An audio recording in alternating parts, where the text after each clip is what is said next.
Procédures employées dans les systèmes numériques. 6. Procédures employées dans les systèmes numériques. Les systèmes numériques, quand ils sont câblés ou programmés pour effectuer certaines fonctions, remplissent leurs tâches à chaque fois qu'ils sont sollicités et ceci indéfiniment, ou presque, sans fatigue, ni lassitude et à très grande vitesse. Ils peuvent répéter des procédures longues, sans erreur, avec pour seules initiatives celles que le technicien n'aura prévues dans leur programmation.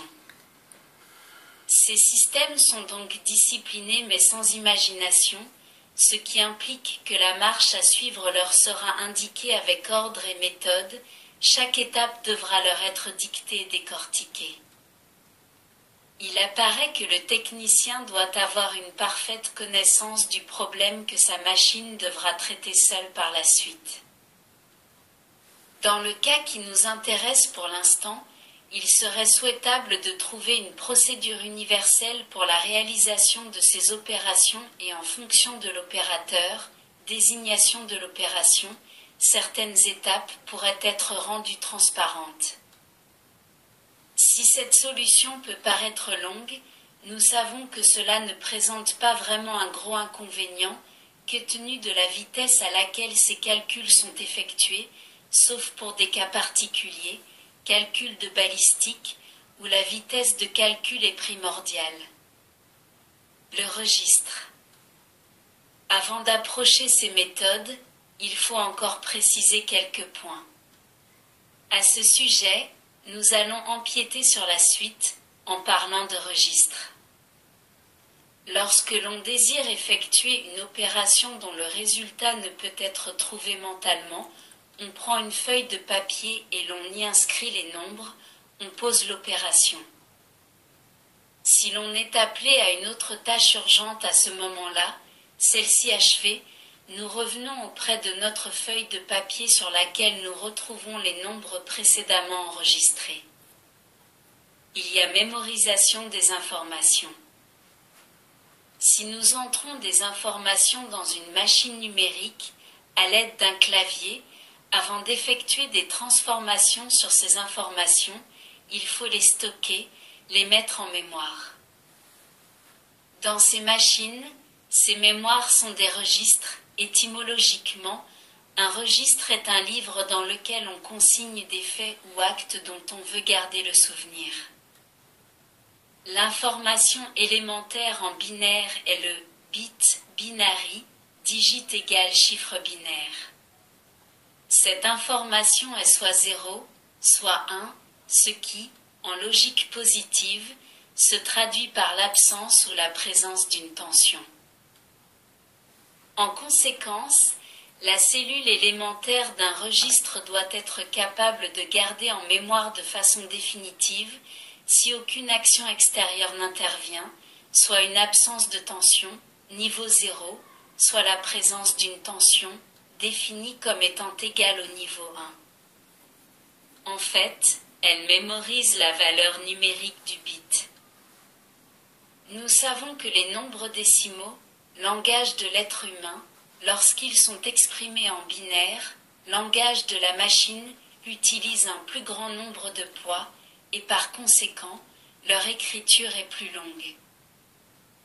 Par exemple, si on veut entrer dans la machine des nombres dont la valeur numérique n'excède pas 255, il faudra 8 cellules élémentaires de registre en binaire alors qu'il en faudrait 3 en décimale. En résumé, un registre est une mémoire dans laquelle on peut stocker des nombres binaires. Une de leurs caractéristiques principales est la valeur numérique maximale qu'ils peuvent mémoriser. On parle aussi de capacité ou longueur du registre. Vous apprendrez dans les prochaines leçons consacrées à ces registres comment on entre ces informations, comment elles y restent et comment on y accède. Pour l'instant, admettez que c'est possible. Ces registres sont très importants car ils conditionnent la capacité de calcul du système.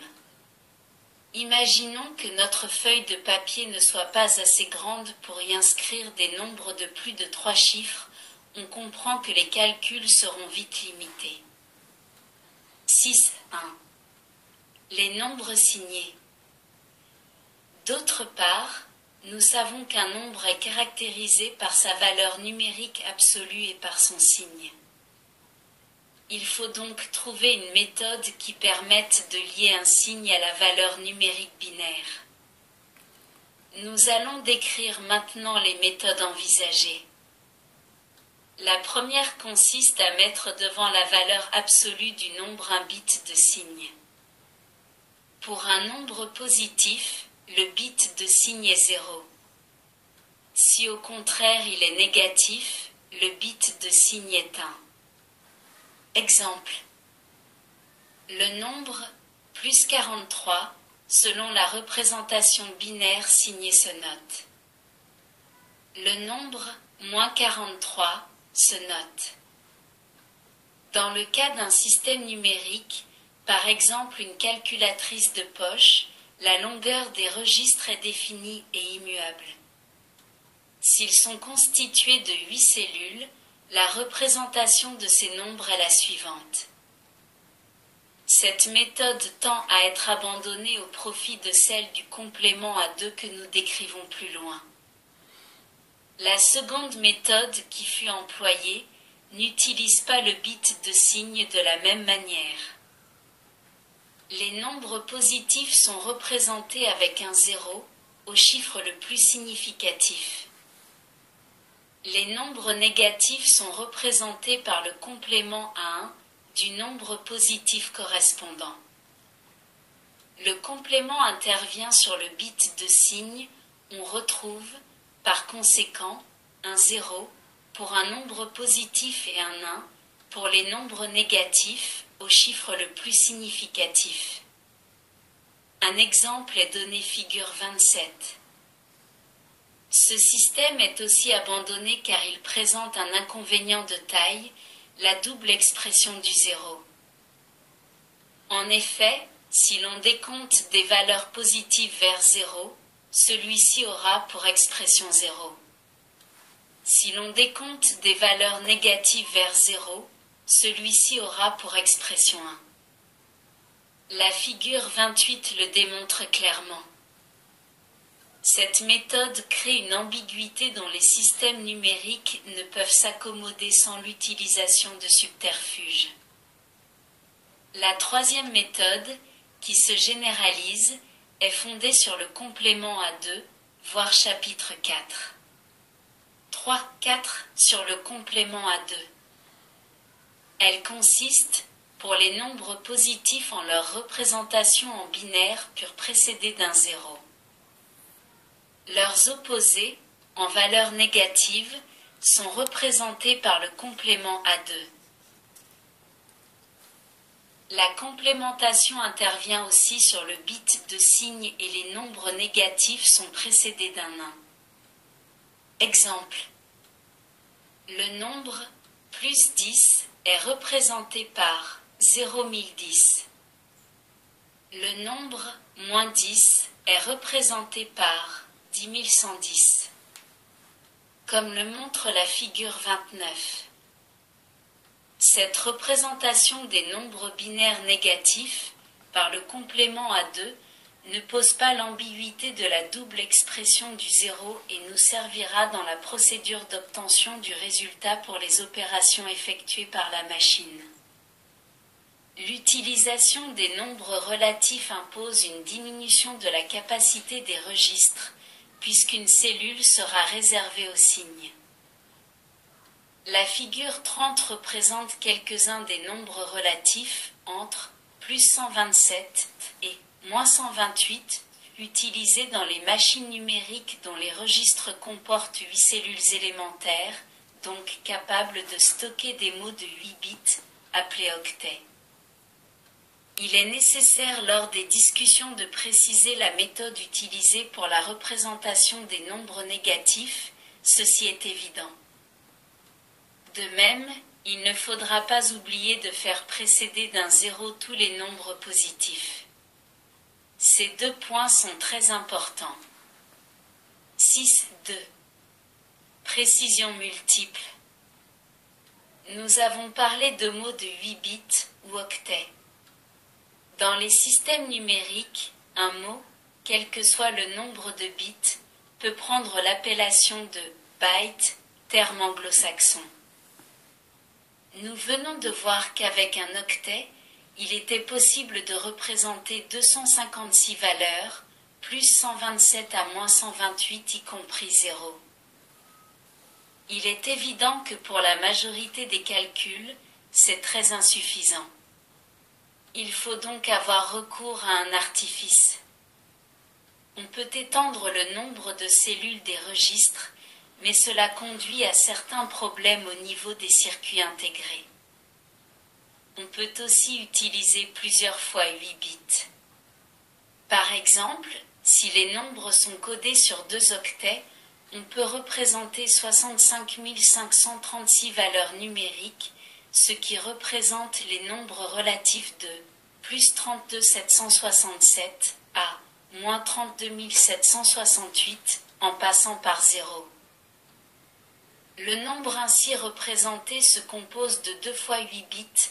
Les 8 bits de poids les plus faibles constituent le mot le moins significatif, MMS, et les 8 bits de poids les plus forts, le mot le plus significatif, MPS. On dit aussi l'octet le moins significatif, OMS, et l'octet le plus significatif, OPS. Cette façon de procéder utilisant plusieurs octets prend l'appellation de précision multiple. Quand on n'utilise que 2 octets, nous dirons qu'il s'agit de la double précision. Dans les machines à calculer, cette résolution n'est pas encore suffisante. On utilise plusieurs mots ou plusieurs octets, les mots ne sont pas forcément organisés en octets. Selon la résolution désirée, on est amené à employer 3 ou 4 mots, ainsi la précision est nettement suffisante. Cette procédure a pour nom la précision multiple. La précision multiple augmente le temps d'obtention du résultat, car la machine, pour effectuer les calculs, doit appeler les MMS. Mots les moins significatifs, réaliser l'opération avec ceci, stocker le résultat et le report, s'il existe, puis appeler les mots suivants, effectuer les calculs. On comprend aisément que si la procédure est plus longue, le résultat est obtenu un peu plus tard. Pour un nombre binaire, de même qu'en décimal, nous en avons parlé au chapitre 1, le chiffre qui occupe le rang de poids le plus élevé a pour appellation le bit le plus significatif ou BLPS. À l'opposé, celui qui occupe le rang le moins élevé, le bit le moins significatif ou BLMS. 6.3. La virgule flottante. Jusqu'à présent, nous n'avons parlé que des nombres entiers, il faut aussi pouvoir représenter les nombres fractionnaires ainsi que, pour certains cas, les nombres très grands. La virgule flottante n'est autre que la notation exponentielle ou notation scientifique, et elle permet de résoudre le problème de la représentation des nombres très petits aux nombres très grands. Ces procédures, précision multiple et virgule flottante, vous seront utiles quand vous aborderez les microprocesseurs. Pour l'instant, elles sont décrites pour mémoire et parce qu'elles s'insèrent normalement dans cette leçon. Dans le système décimal, il s'agit de la notation utilisant les puissances de 10. Cette notation se compose d'une partie que l'on appelle la mantisse et d'une seconde que l'on nomme l'exposant. L'exposant n'est autre que le poids du rang occupé par la partie entière de la mantisse. L'exposant n'est autre que le poids du rang occupé par la partie entière de la mantisse. Exemple. 0,00015 s'écrit 1,5 multiplié par 10 puissance moins 4. 0,005 s'écrit 5 multiplié par 10 puissance moins 3, 1246 s'écrit 1,246 multiplié par 10 puissance 3. On peut aussi utiliser la convention suivante en reprenant les mêmes exemples. 0,00015 multiplié par 10 puissance moins 3. 0,005 multiplié par 10 moins 2. Tous ces nombres commencent par 0, et puisqu'ils sont tous issus de la puissance de 10, on peut très bien adopter le système d'écriture suivant.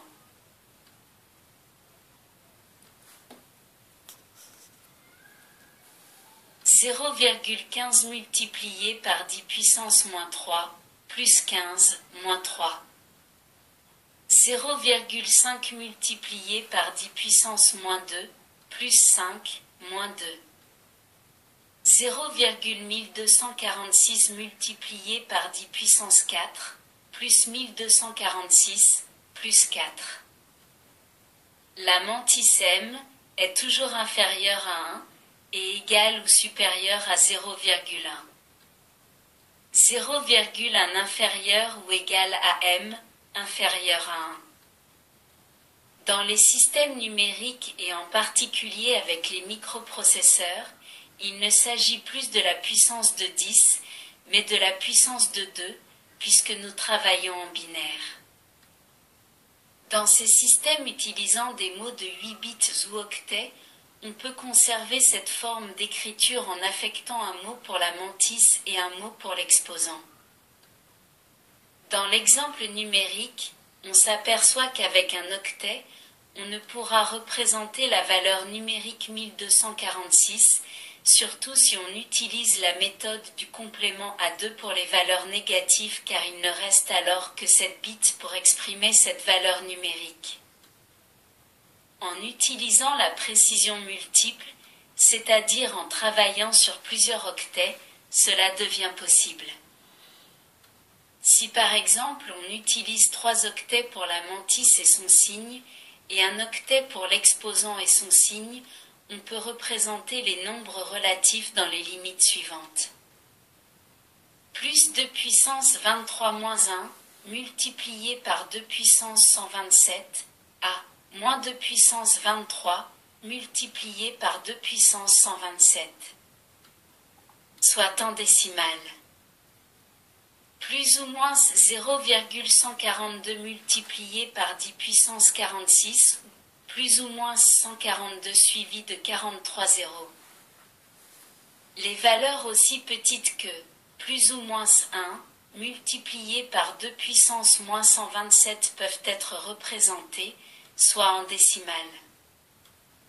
Plus ou moins 0,58 multiplié par 10 puissance moins 38, plus ou moins 0.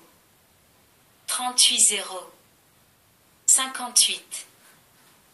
Cette façon d'écrire les nombres, en gardant la mémoire de l'emplacement de la virgule décimale, permet les calculs sur des nombres très grands ou très petits, fractionnaires.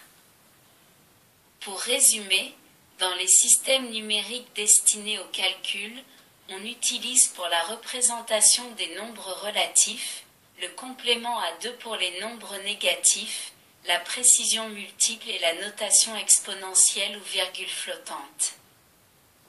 Si on utilise 4 octets, 3 pour la mantis et 1 pour l'exposant, tous les nombres seront représentés par ce même nombre d'octets, c'est-à-dire qu'ils auront tout le même format.